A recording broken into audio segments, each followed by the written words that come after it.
রাজ্য সরকারের নির্দেশে মালদার ভারত বাংলাদেশ সীমান্তের উন্মুক্ত অংশে কাঁটাতারের বেড়া দেওয়ার জন্য জমি অধিগ্রহণের কাজ চলছে জোর কদমে।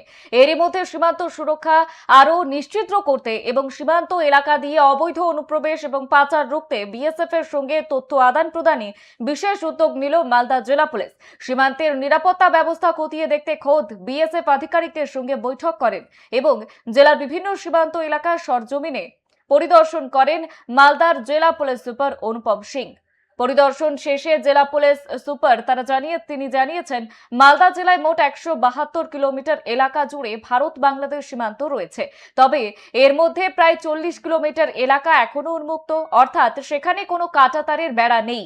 আর এই উন্মুক্ত সীমান্ত এলাকাগুলিতে দ্রুত কাঁটাতারের বেড়া দেওয়ার জন্য বর্তমানে জোর তৎপরতা চলছে। পুলিশ সুপার আরও জানিয়েছেন উন্মুক্ত সীমান্ত এলাকা দিয়ে যাতে কোনোভাবেই অনুপ্রবেশকারীরা বা চোরাচালানকারীরা ভারতে প্রবেশ করতে না পারে এবং সীমান্তে কোনো রকম বেআইনি এবং দেশ বিরোধী কর্মকাণ্ড না ঘটে, তার জন্য বিএসএফ এবং জেলা পুলিশ এখন থেকে যৌথভাবে কাজ করছে।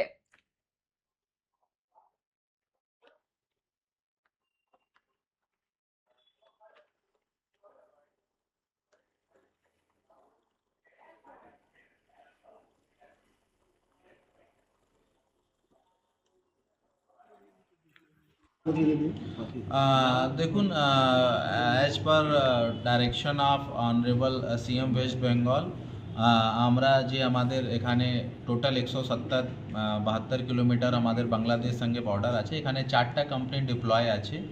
তো আমরা ওই কোম্পানি যে সিনিয়র অফিসার আছে ওনাদের সঙ্গে আমরা বিগত 2 দিন বর্ডারে মিটিং করেছি। বর্ডার সঙ্গে আমরা বিগত কিছু 2-4টা পয়েন্ট ডিসকাস করেছি, যার মধ্যে একটা ইম্পর্টেন্ট ছিল কি যেখানে আনফেন্সিং এরিয়া আছে তাহলে আমরা পুরা পুলিশ প্রশাসনের পুরা হেল্প আমরা যত আছে আমরা দেব। তারপরে বর্ডার ক্রস বর্ডার যে ইলিগাল ট্রান্সপোর্টেশন হয়, মানুষ আসা যাওয়ার করে, আর যদি মবেশি প্রচার হয়, তারপরে ড্রাগস আর্মস এইসব নিয়ে আমরা ডিসকাস করেছি, আমাদের ইন্টেলিজেন্স শেয়ার করেছি। তারপরে আমরা জয়েন্ট অপারেশন করব এটাও আমরা সিদ্ধান্ত নিয়েছি। আর সিএপিএফ বিএসএফ সঙ্গে আমাদের ফুল কোঅপারেশন থাকবে এটা আমরা সিদ্ধান্ত নিয়েছি। এই মিটিং খুব সৌহার্দ্যপূর্ণভাবে হয়েছিল। প্রতি মাসে আমাদের থানা লেভেলে মিটিং হবে আর